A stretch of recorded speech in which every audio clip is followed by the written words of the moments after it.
안녕하십니까. 여전히 암은 참 어렵고 낫기가 쉽지 않다는 사실을 많은 분들이 이야기를 하고 있습니다. 그러면서 그렇게 현대학이 발달하고 그렇게 많은 기계가 나오고 그렇게 많은 치료의 발전이 돼서 여러 가지 의사들이 매년마다 암에 대한 그런 포럼을 하고 그렇게 해도 여전히 암은 계속 증가하고 있고 수많은 사람들의 생명을 앗아가고 있습니다.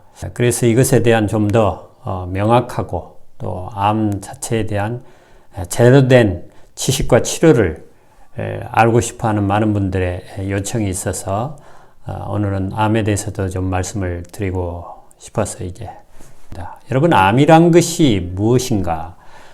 암이 걸리시거나 또 재발을 했다거나 그런 경우 암이 무엇인지를 모르면 결국 여기저기 헤매고 이 치료 저 치료 받다가 결국은 암을 치료하지 못하고 생을 달리하는 많은 분들을 제가 봤습니다. 그래서 암의 정체에 대해서 여러분이 잘 아시고 그 암이 왜 생기는가를 제대로 알면 그 암이 다시는 생기지 않고 생긴 암도 나을 수 있다는 사실을 깨닫게 됩니다. 많은 경우에 있어서 사람들이 또 생각하기를 암의 예방과 치료는 좀 다른 것이라고 생각을 하는데 사실은 그렇지 않습니다. 암을 예방하는 것이 곧 치료고 그 치료가 암을 정복할 수 있는 길임을 제가 말씀을 좀 드리고 싶습니다. 암의 정체에 대해서 알기 위해서는 우리의 탄생부터 알아야 됩니다. 왜냐하면 암은 아주 작은 우리 몸의 구성 요소인 세포에 대해서 잘 알아야 되기 때문에 그렇습니다. 이 세포의 크기는 여러분의 눈에 보이지 않죠. 그래서 보통 제가 그 세포의 크기에 대해서 이야기할 때 여러분이 머리카락을 뽑아가지고 그것을 먹물이나 잉크에 찍어서 하얀 도화지에 이렇게 점을 찍는 것의 10분의 1 정도의 크기가 세포의 크기입니다. 근데 그 세포 속에 여러분을 구성하는 모든 정보, 곧 설계도가 들어있다는 것입니다. 제가 옛날에 SBS 스페셜에서 본 내용인데요. 중국의 산시성이라고 하는 곳에서 아이들이 기형아들이 많이 태어난 것을 다룬 일이 있었습니다. 보다니 보육원이라고 하는 곳에 이런 척추 분리증 아이들이라든가 그 다음에 되뇌가 없는 아이들이라든가 그리고 손가락이 원래는 5개여야 되는데 4개밖에 생기지 않는 이런 기형아들이 생기면 중국에서는 아주 그것이 허다한 일이 돼서 이제 이런 아이를 낳으면 버리게 되는 것입니다. 거리에 버리면 정부에서 그 아이들을 데려다가 키우는 그런 보육원에 이런 아이들이 있다는 것입니다. 그래서 중국 정부에서 골머리를 앓고 있다가 베이징 대학이라든가 이런 대학에서 이제 연구를 했습니다. 왜 이런 일이 일어나는가? 알고 봤더니 그들의 먹는 음식에 문제가 있다는 사실을 발견하게 됐습니다. 그들이 먹는 음식은 보통 통밀이라고 해야죠. 통밀, 수제비를 주식으로 하고 있는데 보통 여름이나 봄이나 가을에 태어나는 애들은 그런 아이들이 태어나지 않고 바로 겨울에 임신한 아이들에게서 그런 기형아가 많이 발생한다는 사실을 알게 되고 또 그 인을 이렇게 추적해 본 결과 바로 겨울에 싱싱한 채소와 과일이 나오지 않는다는 사실이 그 기형아가 생기게 된 원인이라는 것을 깨닫게 됐습니다. 그래서 중국 정부에서 그것을 이제 보완을 해가지고 나중에 엽산, 이런 채소나 과일에서 추출한 엽산이라고 하는 것이 부족해서 이 아이들이 기형아가 된다는 사실을 깨닫게 되고 그래서 이제 중국 정부에서 그것에 대한 대책으로 엽산이 추출을 해가지고 밀가루와 함께 이것을 제공을 했더니 더 이상 기형아가 생기지 않았다는 사실을 알게 됐습니다. 그래서 보니까 이 아이가 태어나기 위해서는 사랑하는 두 남녀가 결혼을 하고 남자분에게서 이제 정자라고 하는 하나의 세포가 나오고 여자분에게서 난자라고 하는 세포가 나옵니다.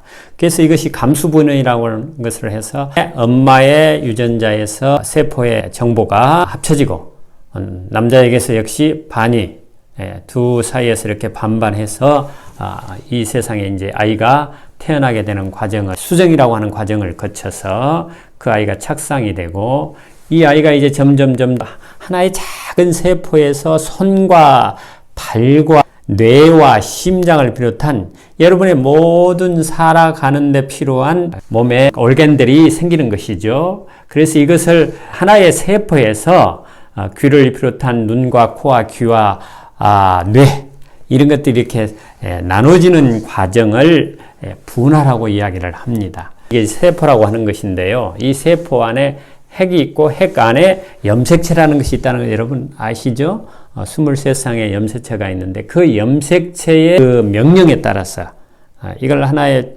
건물로 말하면 설계도라고 말할 수가 있습니다. 이 설계도에 의해서 이 세상에 아이가 어머니 뱃속에 자궁이라고 하는 것에 자리를 잡아가지고 이 염색체 속에 들어있는 정보대로 손이 나와야 되고 발이 나와야 되는 그런 명령을 따라서 이렇게 아이가 이 세상에 태어나는 준비를 하는 것입니다. 그래서 23쌍의 이 염색체 중에는 남자와 여자를 구별하는 성염색체가 있고 그것에 따라서 남자, 여자가 이 세상에 이제 태어나게 되는데 이 염색체를 이제 확대를 해보면은 이렇게 X자로 되어 있는데 그것을 광학현미경이나 현미경으로 이렇게 보면은 그것이 마치 실타래와 같이 감아져 있다는 것입니다. 그래서 히스톤이라고 하는 이 단백질의 타래처럼 얽혀 있는 이렇게 감겨져 있는 이것을 바로 DNA라고 하는 그런 유전자라고 우리가 이야기를 하고 있고 이것이 이 세상에서 아이가 어머니 뱃속에 있을 때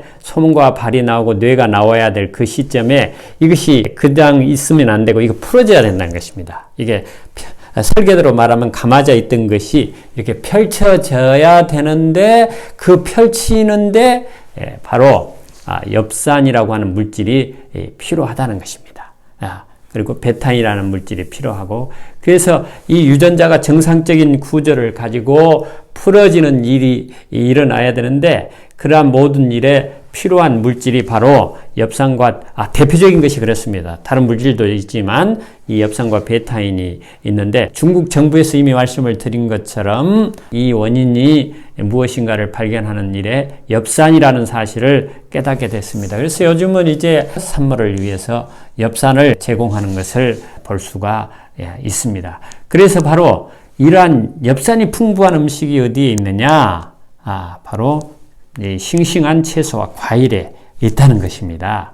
그래서 이 유전자를 정상적인 어떤 그 유전자를 구성하고 그 다음에 그 유전자가 정상적으로 작동하기 위해서는 반드시 이러한 엽산이 필요한데 그 엽산이 어디에 있느냐? 바로 푸른잎 채소에 있고 또 베타인이라고 하는 물질이 필요한데 그것은 바로 이러한 통밀이나 현미와 같은 통곡류에 있다는 사실을 알게 됐습니다. 그래서 이미 말씀을 드린 것처럼 색삭 공정이라고 하는 중국 정부가 산시성의 그러한 기형아들을 더 이상 낳는 일을 방지하기 위하여 이러한 엽산을 첨가해서 이 아이들의 산모에게 먹였더니 더 이상 그런 기형아가 태어나지 않았다는 것입니다. 왜 이러한 이야기를 제가 하느냐? 바로 어린아이가 이 세상에 태어난 것과 마찬가지로 그 세포의 구성을 이루고 그 세포의 유전자를 정상화시키고 정상적인 유전자가 만들어져서 정상적인 세포가 만들어지기 위해서는 바로 엽산과 베타인이라고 하는 물질이 필요한 똑같은 이유로 이 아이가 이 세상에 태어나면은 그 상황에 아이 상태로 머물러 있지 아니하고 그 아이가 자라죠. 그래서 성년이 되는 것입니다. 그런데 이 아이가 자라가지고 성년이 되는 이 과정 중에 원래 가지고 있는 그 몸의 세포가 그대로 있는 게 아닙니다. 우리 몸은 비록 어떤 사고나 어떤 병을 가지고 있을지 않을지라도 다른 아무 문제가 없을지라도 우리 몸은 날마다 없어지고 말하자면 이제 닳아 없어지는 것처럼 소모가 다 되면 사라지고 다시 만들어지는 그런 과정을 거쳐야 되는데 이것이 바로 이제 세포의 수명이 있기 때문에 그렇습니다. 그래서 여러분의 몸은 피부를 비롯해서 여러분의 위나 백혈구나 피부나 다른 장세포나 적혈구나 뼈나 근육이나 뇌세포 이러한 모든 것들이 그대로 있는 것이 아니라 어느 일정한 시간이 지나면은 망가지고 또 없어지고 그러면 그 망가지고 없어진 것을 다시 만드는 과정이 반드시 있어야 되는 것입니다. 그런데 우리 아이가 세포 하나에서 이렇게 손과 발이 되는 과정은 분화라고 하는 과정을 거치지만은 우리 몸의 세포 역시 망가지고 사라지면은 다시 그 세포가 만들어져야 되는데 그것이 어떻게 해서 만들어지느냐? 그 세포 속에 들어있는 염색체 안에 들어있는 유전자 정보에 의해서 만들어지는 것입니다. 그래서 여러분이 이제 자라나면서나 또 생활하시면서 손이 어떻게 칼로 베어졌다거나 넘어져가지고 코가 깨져가지고 이게 상처가 났다거나 그럴 때 그게 그대로 있습니까? 아니면 나중에 그것이 나아가지고 고쳐집니까? 이 고쳐지는 과정이 바로 세포가 다시 망가진 세포가 없어지고 그 자리를 대신해서 다른 세포가 만들어지는 그런 과정 중에 문제가 생기는 것이 암이라는 것입니다. 그래서 우리 몸은 이제 그 아이를 만드는 세포는 생식세포라 그러고 우리 몸을 구성하는 세포는 체세포라고 이야기를 합니다. 그래서 이 체세포가 다시 똑같은 세포로 만들어지는 것을 분열이라고 이야기를 하는 것입니다. 분화나 분열이나 동일한 과정을 거쳐서 다른 세포가 만들어져야 되는데 바로 이 세포가 만들어지는 과정 중에 이 염색체가 반드시 필요한데 이 염색체가 구성 조직에 있어서 문제가 일어날 때 예를 들어서 전자라고 하는 것은 이 염색체 한 부분이 떨어져 가지고 다른 부분에 서로 붙는 것입니다. 그리고 역위라고 하는 것은 중간에 이 염색체가 이렇게 떨어져 가지고 뒤집어지는 것입니다. 그래서 염색체 성분은 문제가 없는데 이게 뒤집어질 때 역시 암이 생긴다는 것입니다. 또 결실이라는 것은 뭔가 염색체 일부가 사라지고 없어져 버리고 나머지 모자란 부분이 다시 붙어서 이제 염색체를 구성하는 것입니다. 그러니까 우리 몸은 어떻게든지 여러분의 생존을 돕기 위하여 어쨌든 여러분이 먹는 음식에 의해서 어떤 부분이 부족하면 부족한 대로 또 어떤 경우에는 동일한 성분을 가지고 있지만은 그것이 이제 뒤집어지거나 그렇게 하면은 문제가 생긴다는 것을 알 수가 있습니다. 그러니까 여러분 여기서 우리가 힌트를 좀 발견할 수 있지 않겠습니까? 동일한 음식을 먹어도 뭐 스트레스를 받는다거나 운동을 하지 않는다거나 하는 여러 가지 어떤 동일한 음식의 성분은 있지만 그 성분이 제대로 작동을 하지 못하도록 한다면은 암이 생길 수 있다는 사실을 깨닫게 되겠죠. 어쨌든 이러한 문제로 인하여 여러분의 몸속에 유전자의 변형이 왔을 때 바로 암이 생긴다는 것입니다. 보통 염색체를 긴 쪽이 있고 짧은 쪽이 있는데 짧은 쪽을 단환, 긴 쪽을 장환이라고 이야기를 하는데 1번 염색체 장환 쪽에 이 부분에 문제가 있으면 전립선 암이 되는 것이고 2번 염색체 바로 단환 위쪽에 이 부분에 문제가 있으면 결장암이 생긴다는 것입니다. 그 외에도 3번 염색체에 문제가 있을 때 폐암, 예를 들어 또 22번 22번째 염색체에 바로 단환에 문제가 있으면 만성 골수성 백혈병이 생긴다는 것입니다. 그러면 이러한 염색체의 이상을 일으키는 요인이 뭐냐 이것입니다. 그래서 이 요인들을 제거하면 당연히 암이 사라지겠죠. 이때 암도 사라지고 암이 없는 분들은 더 이상 암이 생기지가 않게 되겠죠. 그래서 알고 봤더니 여러분이 잠을 제때 안 주무셔도 염색체 문제가 온다는 것입니다.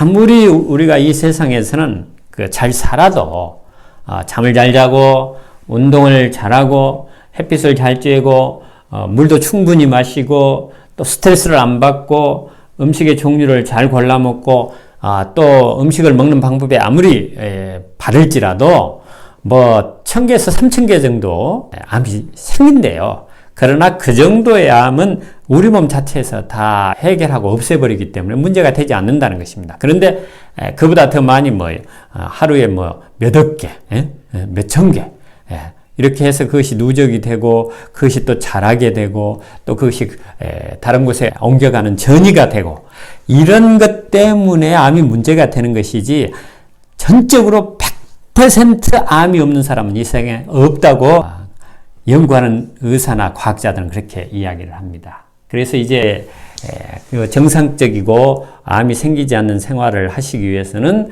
잠을 잘 주무셔야 되는데 적어도 10시에는 주무시고 보통 7, 8시간은 자야 된다는 것이 그 잠을 연구하는 분들의 통상적인 이야기입니다. 그러니까 잠은 꼭 10시 전에 주무셔야 되는 것이 좋습니다. 그리고 운동이 역시 부족해도 문제가 옵니다.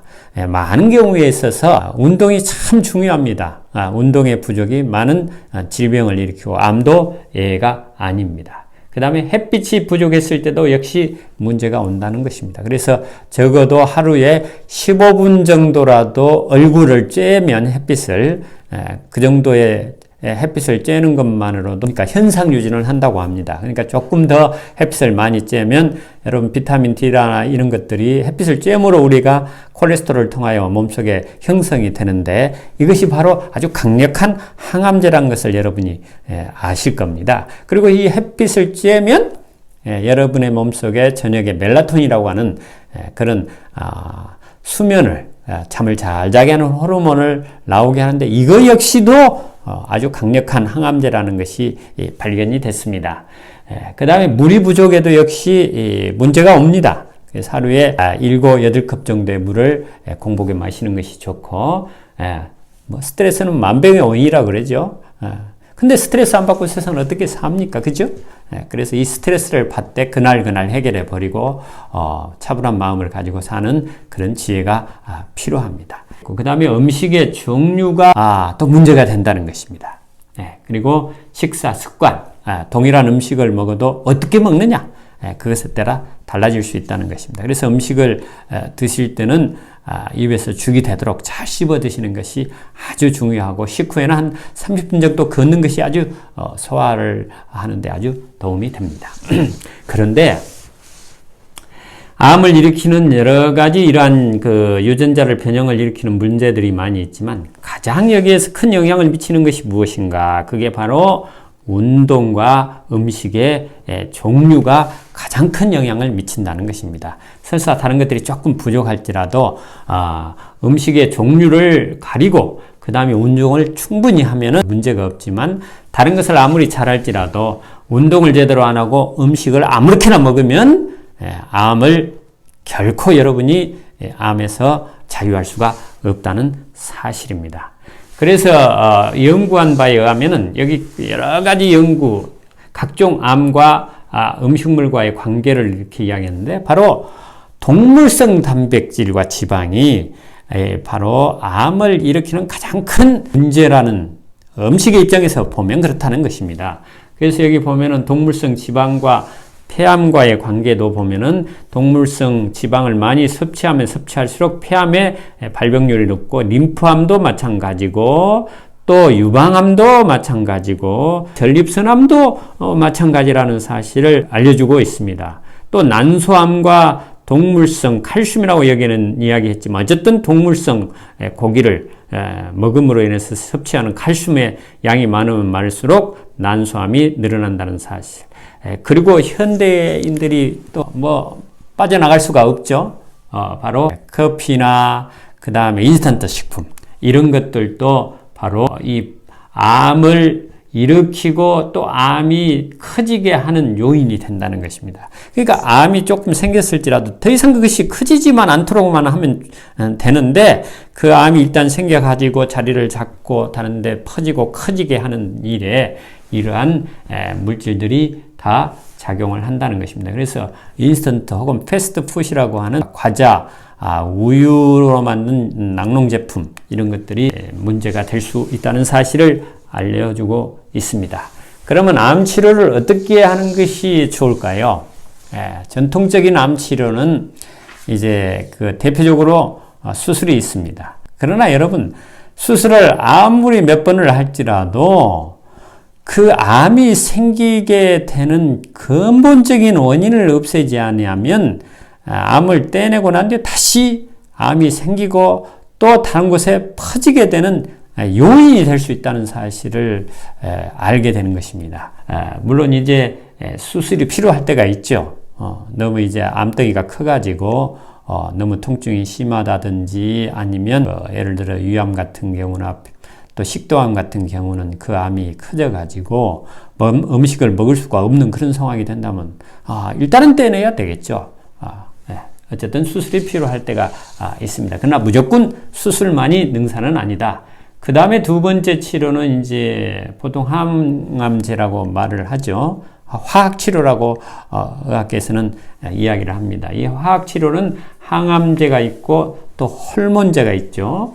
또 표적치료제가 있습니다. 그래서 이런 치료제들 역시 일시적인 효과는 얻을 수 있을지 모르지만 이미 제가 말씀을 드린 것처럼 암이 생기게 되는 근본적인 원인을 없애지 않고는 이것도 대안이 아니라는 사실을 알 수가 있습니다. 그리고 이 항암제 자체가 여러분이 조금 들으셨겠지만 항암제 자체가 정상적인 세포를 없앨 뿐만 아니라 정상적인 유전자 구조의 변형을 일으켜서 암세포가 다시 생기게 하는 요인이 될 수 있다는 사실입니다. 항암제가 그럼 절대 필요 없는 것이냐? 꼭 또 그렇지만은 않습니다. 나중에 제가 말씀을 드리겠지만.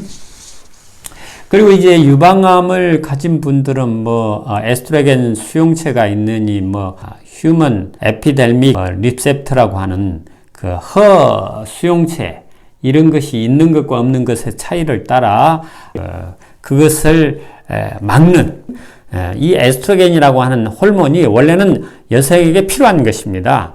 여성의 가슴이라든가 자궁을 이렇게 정상적으로 작동을 하고 아이를 낳게 하는 일에 이제 필요하고 수유하는데도 프롤락틴을 비롯한 그런 수용체가 있어가지고 이제 아이를 낳고 기르는데 아주 중요한 역할을 하는데 암이 생겼을 때 이 에스트로겐 수용체가 있으면 에스트로겐 이 호르몬이 그 암 세포에 가가지고 암을 계속 자라게 이렇게 명령을 내리는 그런 일을 한다는 것입니다. 그렇다 보니까 의학계에서 생각하기를 이 에스트로겐 수용체에 먼저 뭐가 가서 붙어버리면 에스트로겐이 더 이상 암에 붙지 못하니까 암이 커지지 않을 것이라는 생각을 하고 타모ක්시펜이나 이런 것들을 투여를 하면 일시적으로는 암이 자라지 않겠죠. 그러나 이 암은 다시 그 에스트로겐 수용체를 내고 또 다른 어떤 형태로 자기가 자라나기 위해서 이제 수용체를 만드는 그런 일을 하게 되는 것입니다. 그러니까 문제는 일시적으로 도움은 받되 바로 여러분의 몸에 더 이상 암이 생기지 않도록 하는 그런 몸의 구성을 가져야 된다는 것입니다. 또 표적치료제라는 것도 비슷한 것입니다. 사실은 허셉틴이라든가 이 암들이 자라기 위해서는 이미 말씀을 드린 것처럼 그 수용체가 있어야 됩니다. 이 수용체를 통하여 암이 자라도록 하는 그런 명령을 내리는 신경 전달 물질이 있는데 그런 것을 말하자면 미리 다른 어떤 신경 전달 물질을 통하여 그게 붙게 하는 그런 요소들입니다. 이게 다 마찬가지입니다. 이미 말씀을 드린 것처럼 암을 근본적인 원인을 해결하지 않고 이런 것을 써봐야 잠시 나은 듯 하지만 다시 재발을 하고 더 악종이 되는 그런 일들을 볼 수가 있습니다. 방사선 치료 역시도 마찬가지입니다. 이미 있는 암들을 어느 정도 제거하고 줄일 수는 있지만 완전히 없애주지는 못한다는 것입니다. 그리고 항암제나 방사선을 통하여 암을 이렇게 섣불리 건드려 놓고 완전히 죽이지는 절대 못하니까 건드려 놓으면 이것이 더 아주 강하고 훈련받은 암세포가 되어서 더 공격적이고 더 낫기 어려운 그런 암세포로 변한다는 사실을 볼 수가 있습니다. 그래서 최근에 이제는 또 면역치료라고 그래서 여러분 몸 자체에 있는 암을 제거하는 그런 세포가 있습니다. 대표적으로 T임파구의 일종인 자연살해 세포라는 것이 있죠. NK셀이라고도 이야기를 하는데요. 이 세포는 여러분의 몸속에서 항암제나 이런 걸 쓰지 않더라도 여러분 몸 자체에서 암이 생기면 그 암을 제거하기 위하여 여러분 몸 자체에서 생산되는 그런 어떻게 보면 항암제라고 말할 수 있죠. 그래서 그것을 이제 배양을 해가지고 여러분의 몸속에 넣는 일본을 비롯해서 그런 데서 많이 이런 걸 사용하고 있는데요. 이거 역시도 조금 깊이 생각해보면 문제가 되는 것입니다. 여러분 몸 자체에서 암을 제대로 이기도 못하는 자연살해 세포를 배양해서 넣어봐야 얼마나 도움이 되겠습니까? 처음에는 도움이 되는 것 같은데 역시 암세포는 그 자연살해 세포가 공격이 오는 것을 또 막고 그것을 대응하는 그런 능력을 바로 구비한다는 것입니다. 그래서 결국은 이것도 문제가 해결하는 길이 아니라는 사실을 알 수가 있습니다. 그러면 바람직한 암치료 전략이 뭐냐 그것입니다. 여러분 항암제가 잠깐 언급을 했지만 아주 불필요한 건 아닙니다. 그런데 여러분 또 현대의학을 전공한 의사로서 참 여러분에게 말씀드리기 참 미안하고 죄송하지만 약으로 병을 치료하지는 못합니다. 그 약이라고 하는 것은 아주 필요악이라고 말할 수가 있습니다. 그 약을 통해서 어느 정도 여러분 자신의 몸이 병을 치유할 수 있는 시간을 벌어주는 어떤 도구로서 약을 쓴다는 거 여러분 생각하시면 틀림이 없습니다. 예를 들어서 이제 항암제가 듣는 암이라고 하는 게 몇 개 없습니다. 그런데 대표적으로 항암제가 듣는다고 하는 것이 백혈병입니다. 왜 백혈병이 듣느냐? 여러분 잘 생각해 보시면 백혈병은 급속하게 퍼지는 암이죠. 왜냐하면 백혈구 같은 거는 3일에서 20일 사이에 이렇게 살다가 여러분의 몸에서 사라지니까 그만큼 빨리 재생, 분열을 시켜야 되겠죠.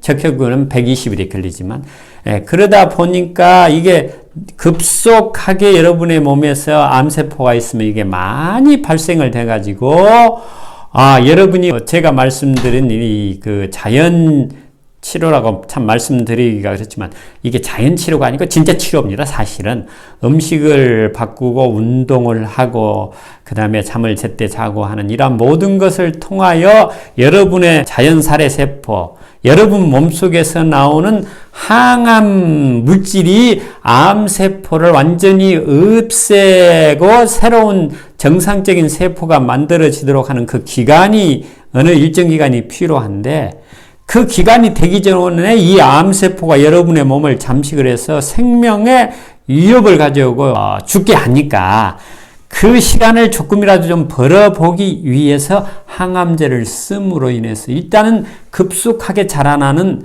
또 급속하게 퍼지는 암들은 항암제를 쓰면 일단은 주춤하고 또 줄어들기도 하기 때문에 그동안 여러분이 푸른잎 채소를 먹고 그 다음에 열심히 운동을 하고 현미 채식을 입에서 죽이 되도록 씹어 먹고 그렇게 해서 여러분의 몸이 암이 더 이상 자라지 않고 또 자란 암도 더 이상 여러분의 몸속에서 활동하지 못하도록 하면 낫게 되는 그런 과정을 도와주는 것입니다. 그런 의미로서의 약을 사용을 해야지 무조건 이 항암제를 맞는다고 해서 병이 치료되는 것은 아니다. 또 어떤 분들이 저게 또 문의하는 분들이 있습니다. 항암제를 맞으면 어떻습니까? 여러분의 면역력이 너무 떨어져 가지고 오히려 암보다는 어떤 감염 때문에 생명이 또 이동할 수도 있기 때문에 어떤 경우에는 항암제를 아주 강력하게 쓰기 위해서는 무균실이라고 하는 곳에 환자를 넣어두고 아예 출입도 못하게 하면서 치료를 하는 그런 일도 겪게 되면서 그런 사람에게 푸른잎 채소를 먹여야 되느냐?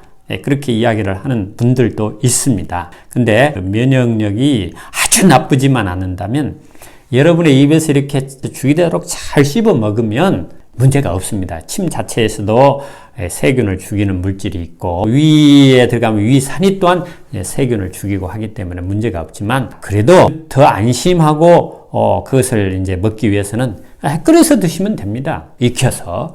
예를 들어서 과일 같은 것도 익혀가지고 드시고 채소도 익혀서 드시고 그렇게 해서 잘 드시면 그럼 엽산이나 이런 것들은 뭐 끓인다고 해서 또 익힌다고 해서 크게 손실이 없기 때문에 비타민C나 이런 것들은 약간 손실이 있겠지만 그러나 어쨌든 그런 것들을 잘 드시면 좋겠습니다. 그래서 급속하게 성장하는 암, 혈액암이 대표적인 것이지만 젊은이들의 위암 이런 것들은 아주 급속하게 이제 진행이 되고 커집니다. 그런 경우에는 일단은 항암제를 쓰면 더 이상 커지는 일을 막을 수가 있고 그 사이에 바로 제가 이미 말씀을 드린 그런 음식들을 충분히 먹고 운동하고 잠을 잘 자고 햇빛을 쬐고 맑은 공기를 잘 마시고 이런 것들을 통하여 여러분의 몸이 암이 생기지 않도록 그렇게 만들면 된다는 사실입니다. 제가 그 영천이라고 하는 곳에서 잠시 그 요양병원에서 암 환자들을 돌보며 있었는데 어떤 분이 저에게 그 자기 아들이 암이 걸렸다고 저를 찾아왔어요. 그래서 위암이 걸렸습니다. 근데 아주 급속하게 퍼지는 암이었기 때문에 어떻게 해야 되느냐고 그렇게 이야기했을 때 제가 그렇게 조언을 했죠. 너무 이제 커가지고 이제 뭐 수술도 못할 정도로 아마 문제가 됐던 것으로 기억이 됩니다. 그래서 이제 항암제를 맞으면서 절대 고기를 먹지 마라. 제가 그렇게 이야기를 했습니다. 그랬는데 이분이 또 어느 다른 의사 선생님을 찾아가가지고 그 이야기를 듣다가 먹는 것이 그렇게 중요한 게 아니다. 먹는 것보다 더 중요한 게 마음이다. 그러므로 인해서 스트레스 받으면 안 된다. 그러니까 이 부모님들은 제 이야기를 듣고 상담의 내용을 잘 파악을 하고 고기가 절대 안 된다는 말을 듣고 그 아들에게 고기를 뭐 더군다나 장가까지 가가지고 어린 아이까지 가지고 있는 결혼한 지가 얼마 안 되는 그런 상황이었는데 이분이 이제 이 남자친구가 그 의사 선생님의 말을 듣고 고기를 안 먹으면서 스트레스를 받는 것보다는 고기를 즐겁게 먹으면서 운동 열심히 하면 되지 않느냐 하면서 어머니 아버지에게 이야기를 하니까 또 의사 선생님이 그렇게 또 말을 했다니까 부모님들이 그냥 울며 겨자 먹기로 할 수 없이 고기를 마지못해 허락을 했는데 고기를 먹고 바로 몇 달 만에 암이 온몸에 퍼지고 그 암도 그 위암도 아주 무섭게 번져가지고 음식을 제대로 먹지 못하다 보니까 운명했다는 이야기를 제가 듣고 참 안타까운 그런 현실을 접한 일도 있었습니다. 그래서 여러분 다른 모든 병도 마찬가지지만 고기는 암의 극약이라고 보시면 됩니다. 그리고 두 번째는 이제 거대 암 같은 경우는 제가 환자 케이스에 대해서 다음에 말씀을 드릴 때 또 언급이 될 수도 있겠지만은 병원에서 보통 너무 이제 크고 다른 곳에도 암이 퍼졌기 때문에 수술도 불가하다. 그럴지라도 내가 죽어도 좋으니까 암의 일부라도 좀 떼어달라 하면서 떼어가지고 근데 이제 문제는 이제 암이 너무 커져가지고 이제 그것을 떼낸 후에 이제 출혈 문제들이 좀 있기 때문에 그런 문제만 아니라면은 일단 거대한 암이 세력이 커 있기 때문에 일부라도 이제 수술을 해서 제거하는 것이 유리할 수가 있습니다. 왜냐하면 적의 숫자로 따진다고 하면은 암의 숫자가 크면 클수록 그만큼 암의 세력이 크겠죠.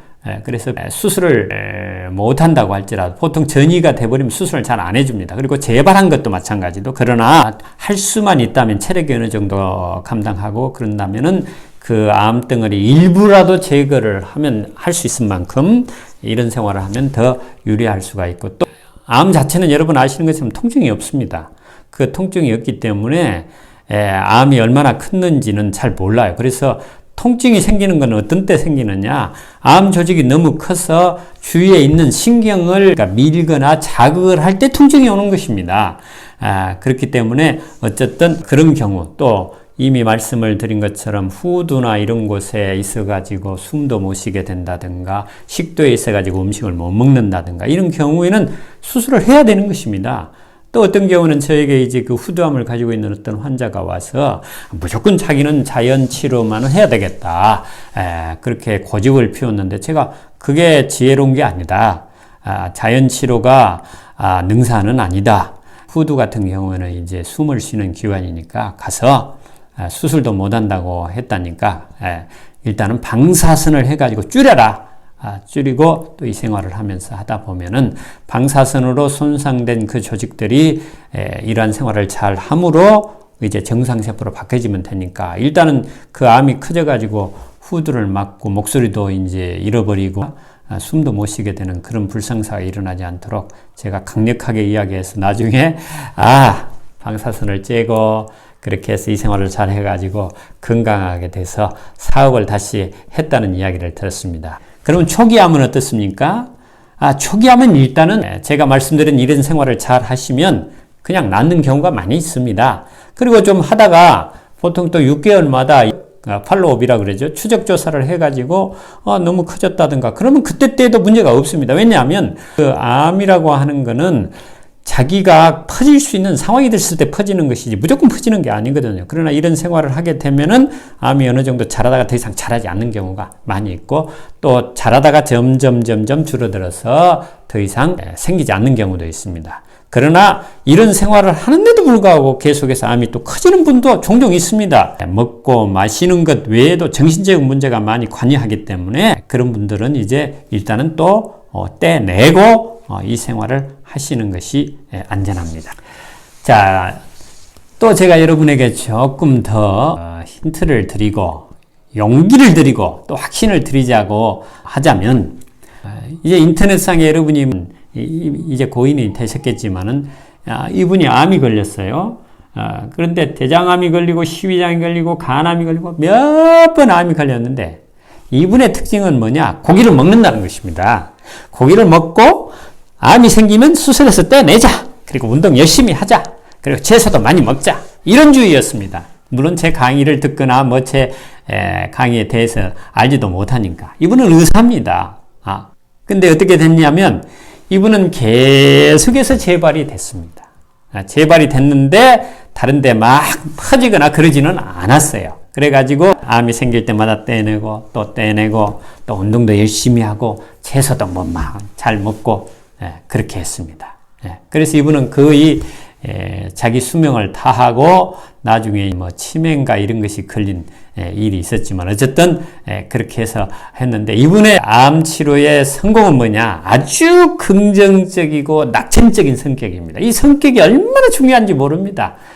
그까짓 아무것도 아니다. 같이 지내면서 있으면 떼내고 또 먹고 그러지. 그래서 이분은 먹는 것을 그렇게 제가 이야기한 것처럼 고기를 안 먹으려고 애를 쓰지 않았습니다. 대신 여러 번 재발을 하고 여러 번 수술을 했다는 히스토리가 있습니다. 이분 여러분 아시죠? 그 유방암 수술의 권위자입니다. 근데 이분은 역시 암이 생겼죠. 대장암이 생기고 간 뼈까지 전이를 했습니다. 그런데 이분은 현대의학의 스케줄을 다 따랐습니다. 다시 말씀드리면 수술도 하고 그 다음에 항암제도 맞고 또 방사선도 쬐고, 그러다 보니까 온 몸에 다 퍼지고 다시 재발하는 그런 일이 있었습니다. 근데 이분의 책에 보면은 거의 막바지가 되는 어느 시점에 새로운 항암제를 이제 시험용으로 썼는데 그 결과인지 그 당시에 이제 음식을 바꿨습니다. 완전 채식으로 바꿨는지 채식으로 바꾼 결과인지는 모르지만 더 이상 암이 자라지 않고 재발하지 않는다, 이런 말이 있습니다. 그런데 여러분, 항암제 또 방사선을 너무 여러 번 하다 보니까 체력이 고갈될 대로 고갈돼 가지고 결국은 숨을 거두는 그런 사건이 있었습니다. 자, 마지막으로 이분도 의사입니다.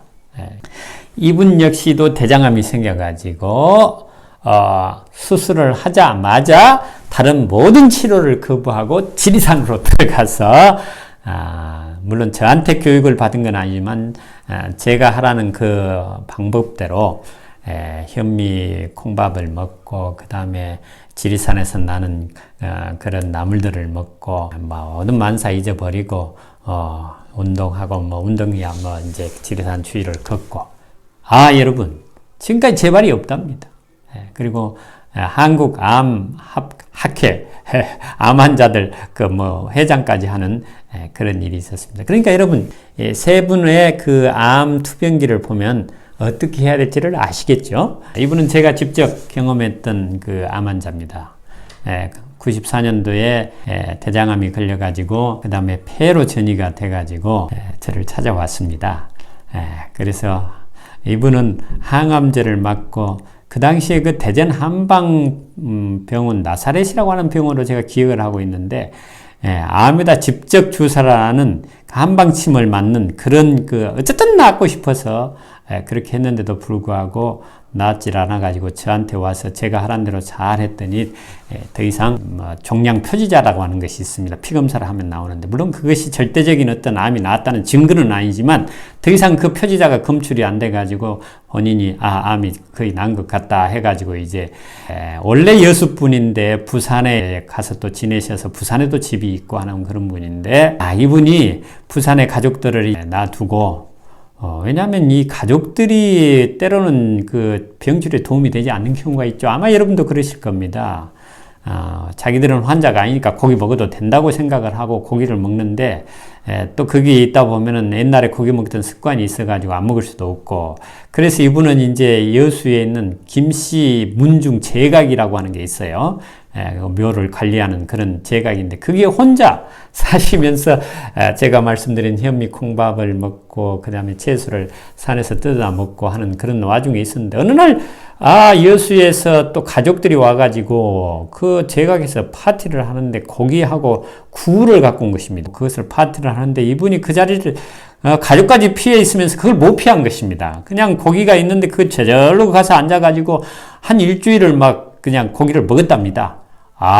그런데 바로 옛날에 그 대전 한방 나사렛 병원에서 폐에 집정 맞은 그 폐암 자리에 거기에 이제 뭐 탁공만한 피부암이 생기더니 그것이 그냥 그 이분의 표현에 하면 농구공만큼 자랐대요. 그래가지고 그것을 낳기 위해 백방으로 노력을 하고 애를 쓰고, 이분의 표현에 하면 저녁 내내 거기에서 어떤 진물이 흐르는데 수건 12개를 적신 일도 있었다고 합니다. 근데 이분도 상당히 사람이 낙천적이에요. 그래가지고 그 암을 품에서 야 이놈아, 내가 죽어도 너는 싹둑 쓸어버리고 죽을 거야. 그렇게 하면서 그 여러 군데 이제 병원에 갔지만 재발한 환자라 수술을 아예 해주지를 않고, 너무 아프면 가서 방사선이나 좀 쬐가지고 통증을 제거해라. 그런 이야기를 하더랍니다. 그래가지고 일산에 암센터를 해가지고 거기가 도 안 되고, 그래가지고 부산의 고신대병원에 가가지고 이야기를 했더니 한번 수술을 해보자고 하더랍니다. 그래서 수술을 딱 하고 더 이상 이제 옛날처럼 고기는 생각도 안 하고 그 병원에서 준 밥도 다 물리치고 본인이 자기 부인에게 부산에 집이 있으니까 현미밥만 해오라 그러고 그 집적 나가가지고 재래시장에서 할머니들이 뜯어온 그 푸성기를 갖다가 요리도 하지 않고 현미밥하고 그것만 먹었답니다. 그런데 여러분, 일주일 만에, 보통 그게 이제 자리를 잡는 데는 1년 이상이 걸리는데 일주일 만에 이게 아주 아물고 거의 깨끗해졌더랍니다. 그래가지고 나중에 이분이 저에게 이 사진을 제가 찍었습니다. 그 자리가 어디냐 그랬더니 여기 보십시오. 농구공만 하다는 것이 실감이 날 정도로 원장 선생님만 까니까 내가 보여주지 아무나 안 보여줍니다. 그렇게 해서 이렇게 저를 만나가지고 좋아진 그런 사례가 있습니다. 그러니 여러분, 암 걸렸다고 절대 낙심하거나 염려하거나 떨지 마시고, 어쩔 수 없이 어떤 수술이나 항암제나 방사선이나 표적치료제나 이런 것들을 하게 된다면 이런 일의 경험 있는 사람의 조언을 받아가지고 잘 이렇게 치료하시면 완전히 더 건강하게 생활할 수 있다는 사실을 말씀드리면서 여러분 화이팅!